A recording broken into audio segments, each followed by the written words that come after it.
చేసుకోవడానికి. ఓకేనా? ఇవాళ మీరు ప్రతి ఒక్కరు డ్రీమ్ అనేది మీరు ప్రిపేర్ చేసుకోండి. ఏంటో నా డ్రీమ్ అంటే మా ఆయన లేరనమాట. ఈ ఫిబ్రవరి 28న చనిపోవడం జరిగింది. గోకులం మన ఎఫ్ఆర్యూ మీటింగ్కి వెళ్ళాను నేను. అక్కడికి వెళ్ళి వచ్చిన తర్వాత చాలా జోస్గా వచ్చాను. నాకు టీం కూడా స్టార్ట్ అయ్యింది మంచిగా, అంటే క్రౌన్ అయిపోయే స్థాయి, అంటే అలా టీం బిల్డ్ చేసుకున్నాను. కానీ జీవితంలో కోల్పోలేని దెబ్బ తగిలింది అనమాట. అర్థమవుతుందా లీడర్స్? కానీ ఇంకా ప్రతి ఒక్కరు ఏంటంటే ఇలాంటి ప్రాబ్లమ్స్ వచ్చినప్పుడు ఇంటి నుంచి బయటకు రాదు. చాలామంది ఆలోచిస్తారు కదా.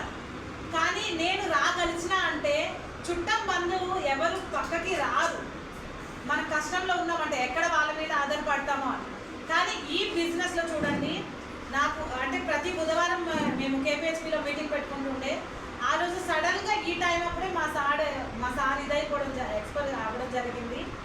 మీటింగ్స్కి రాలేదు, ఏంటని మేడం రాలేదని ఫోన్ చేశారు.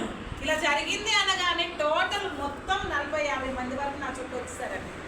చుట్టం బంధువు ఎవరు రాలేదు, కానీ 2 రోజులు నాతో పాటు ఉన్నారు. ఈ టైం నుంచి నెక్స్ట్ డే 4 గంటల వరకు మన winning team leaders, great leaders, Gautam sir, Sushila madam, Sravani madam, Bhaskar sir, ఇంకా చాలా మంది బ్రదర్ లైన్స్ అందరూ వచ్చారండి. నాతో పాటే ఉన్నారు.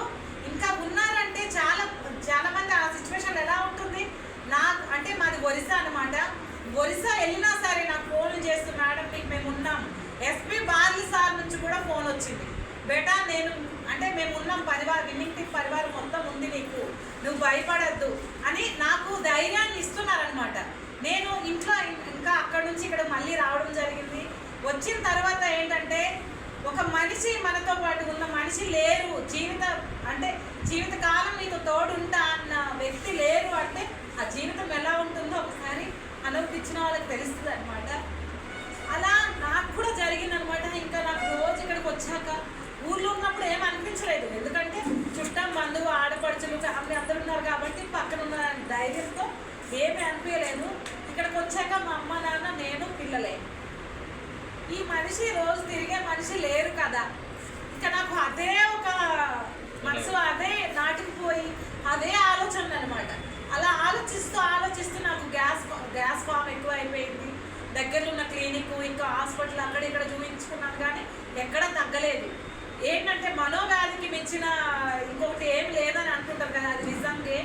వారం రోజులు అవుతుంది, గ్యాస్ ఫామ్ ఒకటే కాదు, కడుపు నిండా తినేదాన్ని కాదు, కంటి నిండా నిద్ర వచ్చేది కాదు.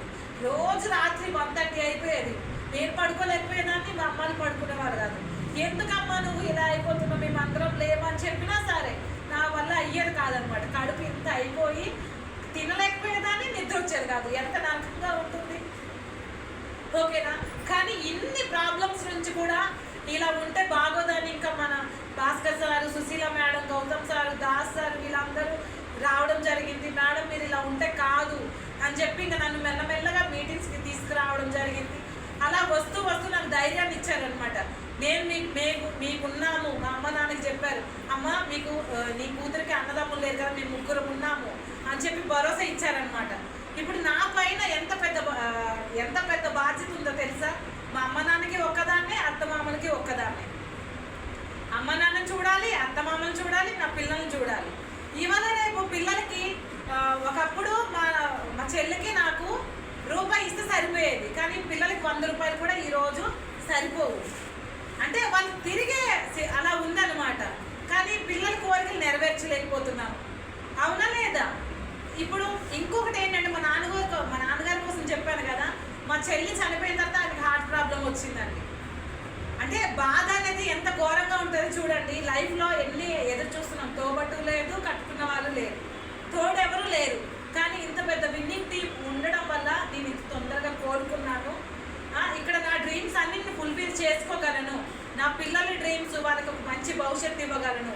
మా అత్తమామని, మా నాన్నని మెయిన్. ఎందుకంటే చాలామందికి పెళ్ళిళ్ళు అయిపోయినాయంటే, ఇప్పుడు సార్ మా డౌన్లైనే సార్కి 3 ఆడపిల్లలు. మేడం చెప్తున్నారు చుట్టాలు అందరూ పెళ్లి చేసేయండి అంటున్నారంట. అంటే ఆడపిల్ల ఉంటే ఎంత బరువుగా భావిస్తారు కదా. పెళ్ళి అయిపోయిందంటే ఒక ఇంటికి వెళ్ళిపోయింది, వాళ్ళ బాధ్యత లేదు అనుకుంటారు కదా. కానీ నన్ను చూడండి, మా నాన్న 14 సంవత్సరాలు ఉన్నప్పుడే మా తాతయ్య గారు చనిపోయారు. ఇంకా తర్వాత ఇక మేము ఆడపిల్లలం అయ్యాము. అంటే కష్టం వయసు తక్కువ ఉన్న కష్టాలు ఎక్కువ అయిపోయినాయి. మా చెల్లికి ఎప్పుడు బాగుండేది కదా, లక్షలు లక్షలు పెట్టారు.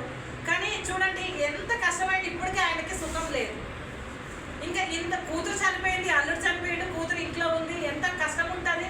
పైగా డాక్టర్స్ ఆ వర్క్ చేయొద్దన్నారు, హార్ట్ ప్రాబ్లం, హార్డ్ వర్క్ అని.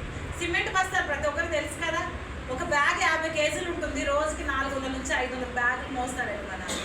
ఇప్పటికే మొయ్యలేక చేయలేక, కానీ పిల్లలు ఉన్నారు ఎట్లా అని చెప్పి మమ్మల్ని ఇంకా చూసుకుంటున్నారు.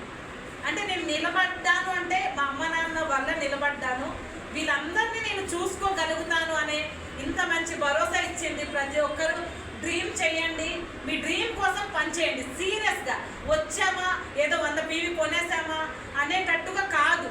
నేను ఎందుకు ఇప్పుడు టైం తీసుకొని నా స్టోరీ చెప్తున్నానంటే సీరియస్నెస్ అని ఉండాలి కంపల్సరీ. బాగున్న చరణ్ సార్ చెప్తారు, అంటే కష్టం ఉంటేనే చేస్తారా, అప్పు నప్పు ఉంటే చేస్తారా? బాగుంది. ఇప్పుడు జీవితము ఎలా చూస్తున్నాం, సడన్గా ఎప్పుడు ఎవరు ఎలా అయిపోతుందో తెలియట్లేదు కదా. ప్రతి ఒక్కరు డిసిషన్ తీసుకోండి, సీరియస్గా చెయ్యండి. ఇక్కడ కాకపోతే ఇంకొక చోట మీకు తెలియట్లేదంటే రెగ్యులర్గా రండి, మీ అప్లైన్స్తో కూర్చొని ఎలా చేయాలనే దానికోసం ఒకసారి మాట్లాడండి. థ్యాంక్ యూ నాకు ఇంత టైం ఇచ్చినందుకు.